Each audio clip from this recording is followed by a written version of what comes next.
Penguin Random House Audio presents Gray by E.L. James. Read for you by Zachary Weber. Monday, May 9th, 2011. I have 3 cars. They go fast across the floor. So fast. One is red, one is green, one is yellow. I like the green one. It's the best. Mommy likes them too. I like when Mommy plays with the cars. And me. The red is her best. Today she sits on the couch staring at the wall. The green car flies into the rug. The red car follows. Then the yellow. Crash. But Mommy doesn't see. I do it again. Crash. But Mommy doesn't see. I aim the green car at her feet, but the green car goes under the couch. I can't reach it. My hand is too big for the gap. Mommy doesn't see. I want my green car. But Mommy stays on the couch staring at the wall. Mommy, my car. She doesn't hear me. Mommy? I pull her hand and she lies back and closes her eyes. Not now, maggot, not now, she says. My green car stays under the couch. It's always under the couch. I can see it, but I can't reach it. My green car is fuzzy, covered in gray fur and dirt. I want it back, but I can't reach it. I can never reach it. My green car is lost, and I can never play with it again. I open my eyes, and my dream fades in the early morning light. What the hell was that about? I grasp at the fragments as they recede, but fail to catch any of them. Dismissing it like I do most mornings, I climb out of bed and find some newly laundered sweats in my walk-in closet. Outside, a leaden sky promises rain, and I'm not in the mood to be rained on during my run today. I head upstairs to my gym, switch on the TV for the morning business news, and step onto the treadmill. My thoughts stray to the day. I have nothing but meetings, though I'm seeing my personal trainer later for a workout at my office. Bastille is always a welcome challenge. Maybe I should call Elena. Yeah, maybe. We can do dinner later this week.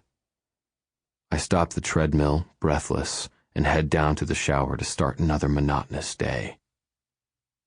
Tomorrow, I mutter, dismissing Claude Bastille as he stands at the threshold of my office. Golf this week, Gray. Bastille grins with easy arrogance, knowing that his victory on the golf course is assured. I scowl at him as he turns and leaves. His parting words rub salt into my wounds because, despite my heroic attempts during our workout today, my personal trainer has kicked my ass. Bastille is the only one who can beat me, and now he wants another pound of flesh on the golf course. I detest golf, but so much business is done on the fairways, I have to endure his lessons there, too. And though I hate to admit it, playing against Bastille does improve my game. As I stare out the window at the Seattle skyline, the familiar ennui seeps unwelcome into my consciousness. My mood is as flat and gray as the weather. My days are blending together with no distinction, and I need some kind of diversion. I've worked all weekend, and now in the continued confines of my office, I'm restless. I shouldn't feel this way, not after several bouts with Bastille. But I do. I frown. The sobering truth is that the only thing to capture my interest recently has been my decision to send 2 freighters of cargo to Sudan. This reminds me, Roz is supposed to come back to me with numbers and logistics. What the hell is keeping her? I check my schedule and reach for the phone. Damn.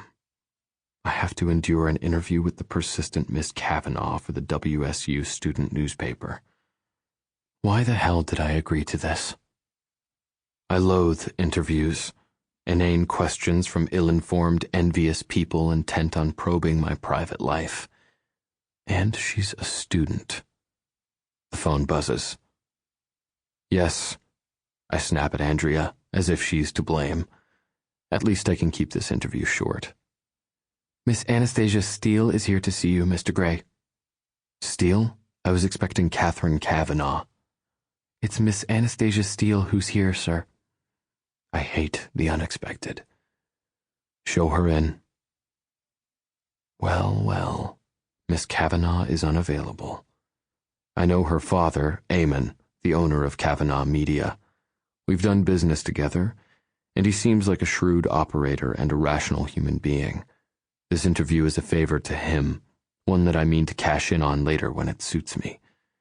And I have to admit I was vaguely curious about his daughter, interested to see if the apple has fallen far from the tree. A commotion at the door brings me to my feet as a whirl of long chestnut hair, pale limbs, and brown boots dives headfirst into my office.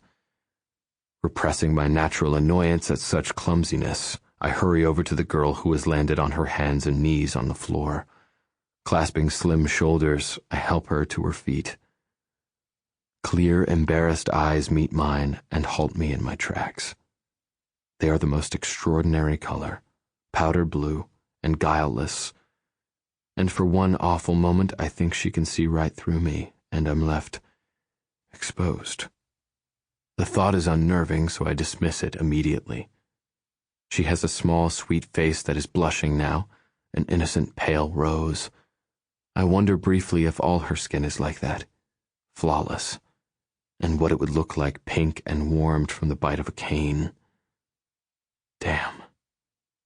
I stop my wayward thoughts, alarmed at their direction. What the hell are you thinking, Gray? This girl is much too young. She gapes at me, and I resist rolling my eyes. Yeah, baby, it's just a face, and it's only skin deep. I need to dispel that admiring look from those eyes, but let's have some fun in the process. Miss Kavanaugh, I'm Christian Gray. Are you all right? Would you like to sit? There's that blush again. In command once more, I study her. She's quite attractive, slight, pale, with a mane of dark hair barely contained by a hair tie. A brunette. Yeah, she's attractive. I extend my hand as she stutters the beginning of a mortified apology and places her hand in mine. Her skin is cool and soft, but her handshake surprisingly firm. Miss Kavanaugh is indisposed, so she sent me. I hope you don't mind, Mr. Gray. Her voice is quiet with a hesitant musicality, and she blinks erratically, long lashes fluttering. Unable to keep the amusement from my voice as I recall her less than elegant entrance into my office, I ask who she is. Anastasia Steele. I'm studying English literature with Kate. Catherine. Miss Kavanaugh at WSU Vancouver. A bashful, bookish type, eh? She looks it, poorly dressed, her slight frame hidden beneath a shapeless sweater, an A-line brown skirt, and utilitarian boots. Does she have any sense of style at all? She looks nervously around my office, everywhere but at me, I note with amused irony. How can this young woman be a journalist? She doesn't have an assertive bone in her body. She's flustered, meek, submissive. Bemused at my inappropriate thoughts, I shake my head and wonder if first impressions are reliable. Muttering some platitude, I ask her to sit, then notice her discerning gaze appraising my office paintings. Before I can stop myself, I find I'm explaining them. A local artist, Troughton. They're lovely, raising the ordinary to extraordinary, she says dreamily, lost in the exquisite fine artistry of Troughton's work. Her profile is delicate, an upturned nose, soft, full lips, and in her words she has captured my sentiments exactly. Raising the ordinary to extraordinary. It's a keen observation. Miss Steele is bright.